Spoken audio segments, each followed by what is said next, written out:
Nesta coletiva de imprensa, solicitada pela oposição, que compõe mais de 130 deputados, eu quero aqui parabenizar todos os deputados da oposição que entendem que este momento é um momento de união. Eu fiz questão de também convidar o líder da oposição no Senado, nosso grande mentor e amigo, senador Rogério Marinho, que também fará uso da palavra. Para não ficar uma fala pessoal, nós da oposição entregaremos para vocês um manifesto em defesa da democracia e da liberdade do Brasil. Temos veículos de imprensa de outras nações, que inclusive, após aí o deputado Gayer, já ficará à disposição para também traduzir, pois é importante que todo o cenário internacional, e não só aqui, enxergue o que está acontecendo. A oposição da Câmara dos Deputados traz à nação brasileira um alerta urgente sobre o estado de exceção que se instala silenciosamente, mas a olhos vistos em nosso país. O Brasil está vivenciando um preocupante processo de erosão de suas instituições e de ataque sistemático às liberdades individuais e coletivas. A censura, a perseguição política contra aqueles que ousam discordar do establishment é flagrante.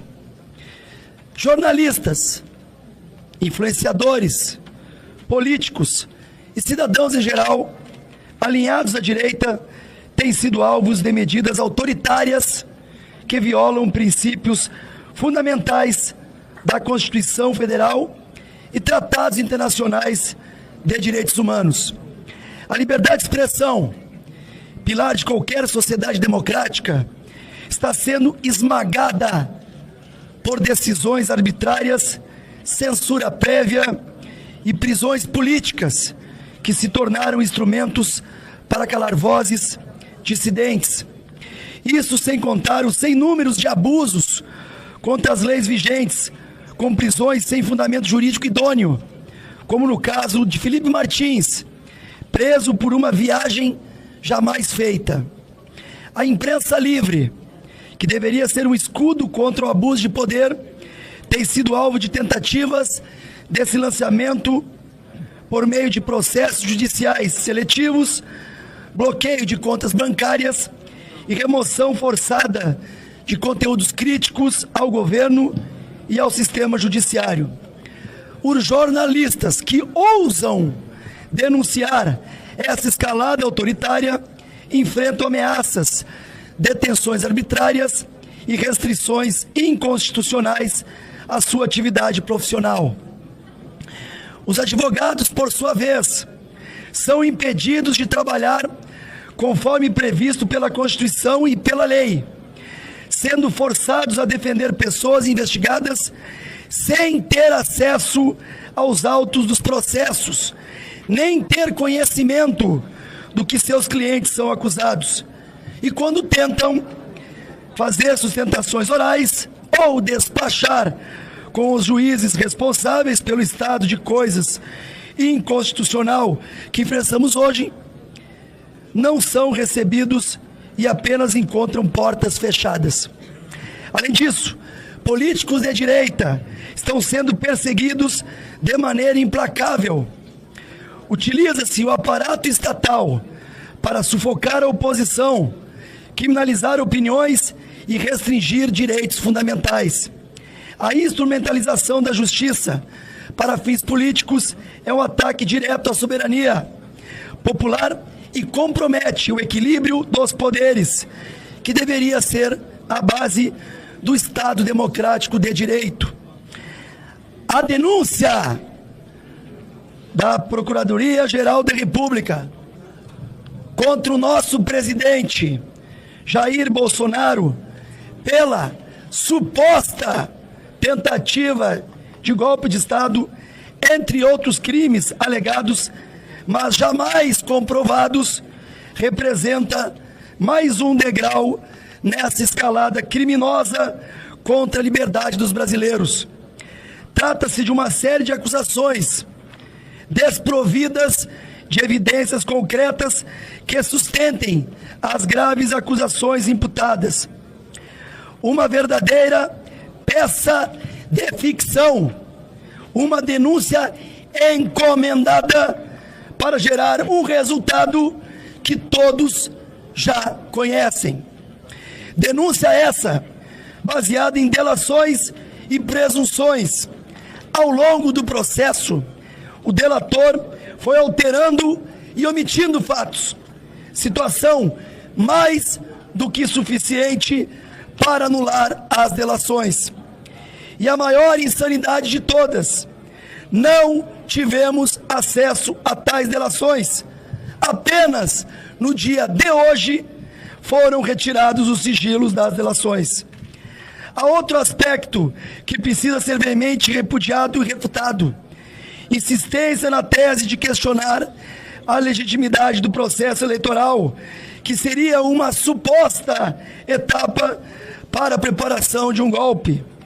A denúncia tenta transformar o direito à crítica em delito, colocando sob suspeita qualquer pessoa que ouse discordar do nosso processo eleitoral e descuidando que tal direito é perfeitamente protegido pela Constituição e pelo Código Penal. As recentes decisões do Supremo Tribunal Federal nos fazem questionar: teremos possibilidade de defesa para o presidente Bolsonaro? Ou ele já entra condenado a 20, 30, 40 anos de prisão? É sempre bom lembrar que Bolsonaro será julgado por aqueles que se vangloriaram de terem derrotado o bolsonarismo. O sistema se esforçou como nunca para tirar Lula da cadeia e colocá-lo de volta no poder. Passados 2 anos de uma gestão catastrófica, esse governo biônico está caindo aos pedaços, impopular, incapaz de tirar o país de uma crise sem precedentes. Povo faminto, escândalos de corrupção estourando todos os dias, sigilo de 100 anos para os gastos da primeira-dama Janja. A única conquista desse grupelho político que tomou o país de assalto é a denúncia contra Jair Bolsonaro. O sistema quer matar Bolsonaro politicamente, porque ele já aparece à frente das pesquisas contra o descondenado. Essa semana recebemos um relatório contundente da Associação dos Familiares das Vítimas do 8 de janeiro, que reúne documentos de todos os tipos de violações de direitos praticados nos últimos anos. No momento oportuno, daremos a completa publicidade a este material. Aqui bem próximo da Praça dos Três Poderes, centenas de pessoas nos trazem relatos de maus tratos de toda espécie, e seus advogados afirmam que estão sendo cerceados nas prerrogativas. Precisamos esclarecer o que as pessoas dizem que está acontecendo dentro dos presídios, por exemplo. Uma pena que hoje, para alguns setores da OAB, as tais prerrogativas só existam para quem defendem o outro lado do espectro político. O Estado brasileiro mantém centenas de presos políticos e segue a caça de outros tantos. Diante desse cenário, não podemos nos calar. É nosso dever denunciar ao mundo o que está acontecendo no Brasil. Apelamos às organizações internacionais de defesa dos direitos humanos, à imprensa independente e a todas as nações que prezam pela democracia para que voltem seus olhos ao nosso país e pressionem as autoridades responsáveis. O momento exige coragem e união. Nossa luta não é apenas por um grupo específico, mas pelo direito de todos os brasileiros viverem em uma sociedade em que a liberdade não seja uma concessão do Estado, mas um direito inalienável. Hoje, a perseguição é contra a direita conservadora. Amanhã, quem será o próximo? Esse autoritarismo, esta ditadura constitucional que se instala sob o disfarce da legalidade, precisa ser parada. A história nos ensina que quando a liberdade de um é ameaçada, a liberdade de todos está em risco. A resistência democrática precisa ser firme. Exigimos os fins das perseguições políticas, a restituição das liberdades individuais e a garantia de um país onde a pluralidade de ideias seja respeitada. Não permitiremos que o Brasil se torne refém de um aparato estatal totalitário, repressivo e opressor, em que a minoria de poderosos coloca a maioria desamparada de joelhos. Para finalizar, reproduzo as palavras de homens públicos que vocês conhecem, para trazer um pouco de razão a este momento tão conturbado. Marco Aurélio Melo, ex-ministro do Supremo Tribunal Federal, abre aspas, a anistia não pode ser vista como algo pior que a Lava Jato. Marco Aurélio de Melo, ex-ministro do Supremo Tribunal Federal, eu continuo na tecla inicial, onde há a competência do Supremo Tribunal Federal em julgar um ex-presidente da República. Ministro José Múcio Monteiro, do governo Luiz Inácio Lula da Silva. Nunca houve ameaça de golpe. O golpista não precisa de Constituição, de livro, de regra. Eu acho que a gente tem margem para conversar sem viés eleitoral, sem viés partidário, sem polarização. A todos que nos assistem, lembre-se, o futuro da nossa nação depende da ação agora. No dia 16 de março, estaremos fora Lula e pela anistia aos presos do 8 de janeiro. Muito bem. Muito bem. 1 milhão em Copacabana. Copacabana, 1 milhão em Copacabana. Senador Rogério Marinho, líder da oposição no Senado. 1 milhão. Falou. Só? Bom, de uma maneira muito sucinta, primeiro dizer que é importante que a oposição aqui representada pelo líder Zuc e os demais deputados mostre a sua indignação pelo momento em que estamos passando. Nós aqui viemos, já que representamos aqui a oposição no Senado da República, primeiro para corroborar tudo que foi dito anteriormente, né? Não vou aqui repetir os conceitos que foram proferidos de maneira bastante assertiva, onde se faz uma retrospectiva do momento que estamos vivendo, e eu diria da distopia que o Brasil passa, onde claramente há uma hipertrofia de um poder sobre os demais. E eu diria até uma invasão de direitos fundamentais e constitucionais dos cidadãos brasileiros. Nós afirmamos que este processo é inconstitucional. Primeiro porque atenta contra a dignidade das pessoas, do cidadão, contra o ordenamento jurídico, contra o princípio do juiz natural, contra o princípio da dignidade humana, contra a liberdade de expressão e de opinião. Porque toda narrativa que constrói, que engendra essa trama mirabolante que é apresentada antes pela Polícia Federal e agora pelo Ministério Público, é que um grupo de pessoas que representa um espectro político relevante da sociedade brasileira, ousou criticar o sistema eleitoral brasileiro. E essa ousadia tem um preço, porque vai na contramão da narrativa oficial do establishment brasileiro. Nós temos hoje o maior líder da direita conservadora declarado inelegível, porque reuniu embaixadores no exercício do mandato de presidente da República para dizer, fundamentado por um inquérito policial aberto, a pedido da então presidente do Tribunal Superior Eleitoral do Brasil, que era público na época, que todos conheciam, e nesse inquérito estava consignado,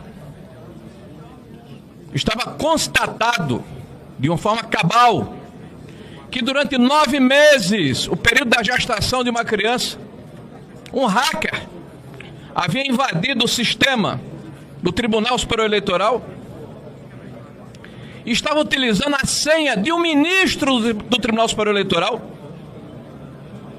e que isso certamente mostrava a fragilidade desse sistema. Pois muito bem, em função desta situação, o presidente foi declarado inelegível sobre a alegação que fez infundadas acusações contra o atual sistema. Infundadas como? Por quê? Por quem? E vejam, que coincidência. Pouco mais de 2 dias depois, esse inquérito é declarado sob sigilo.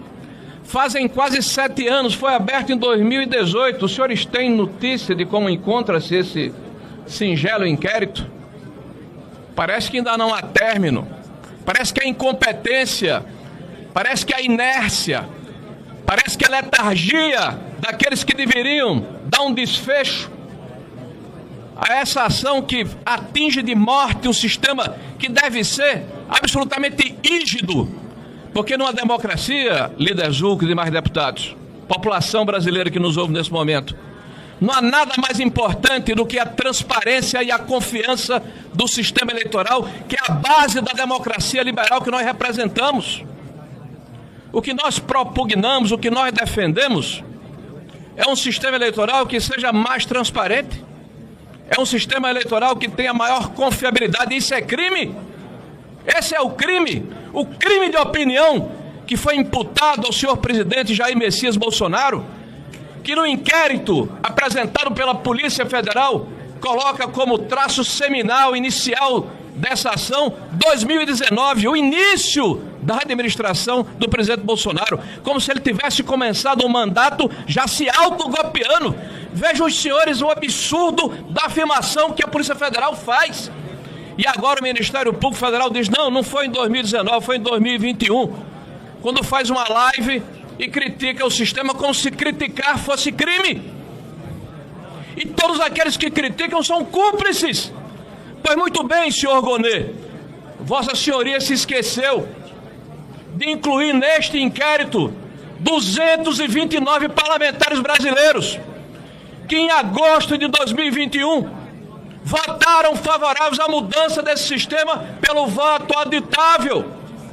Vossa Excelência cometeu um erro, já que afirma que aqueles que criticam o sistema eleitoral são criminosos e cúmplices para tentar derrubar o Estado Democrático de Direito.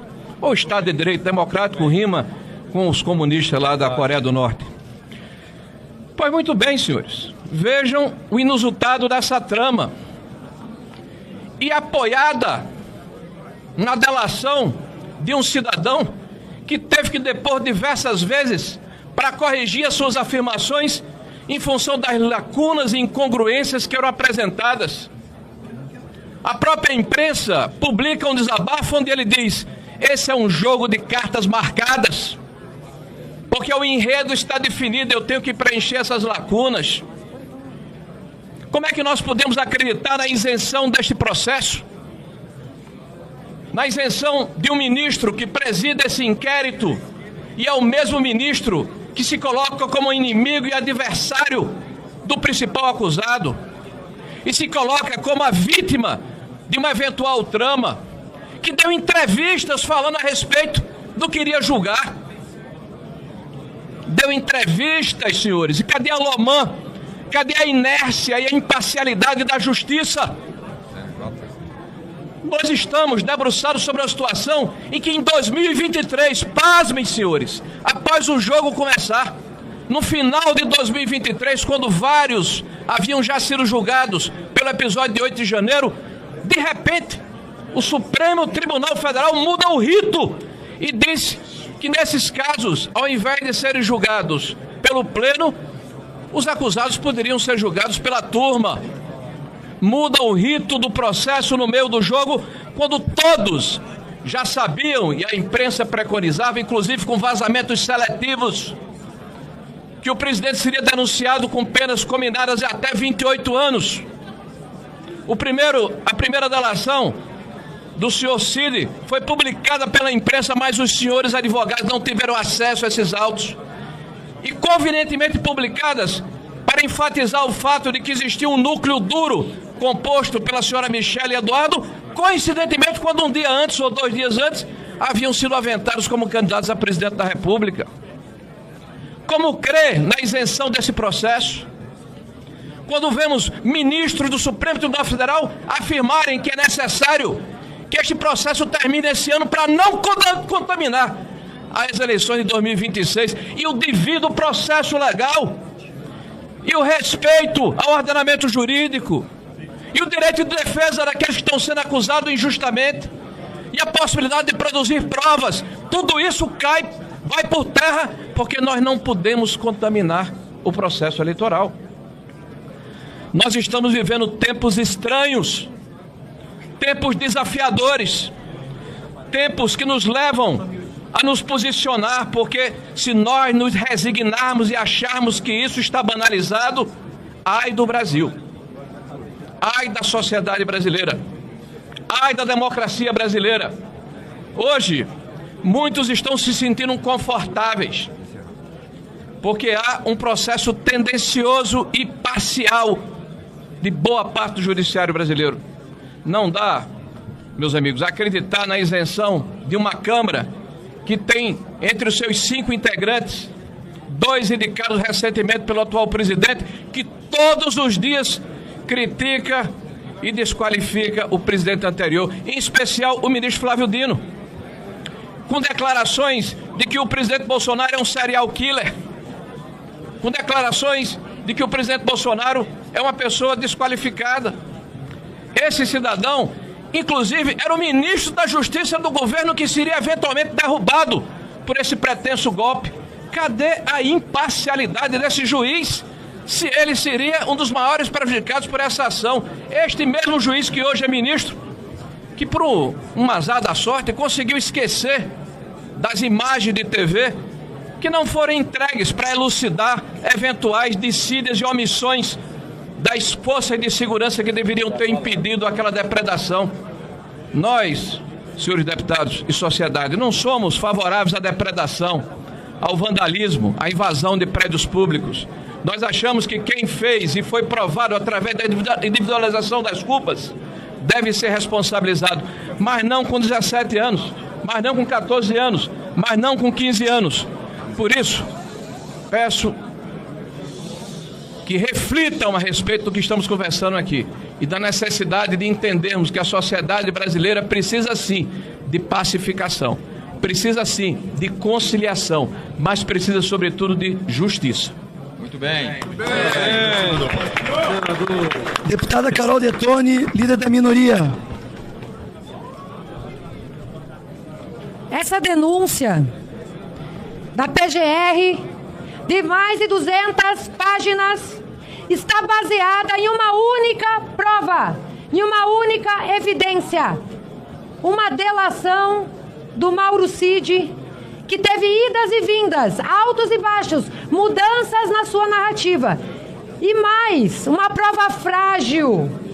Quero relembrar aos senhores, principalmente jornalistas, dessa reportagem de março de 2024, onde áudios vazados de Mauro Cid colocam claramente que Cid teria sido coagido a delatar e critica Alexandre de Moraes. E o que está aqui?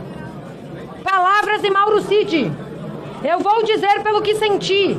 Eles já estão com a narrativa pronta deles, é só fechar.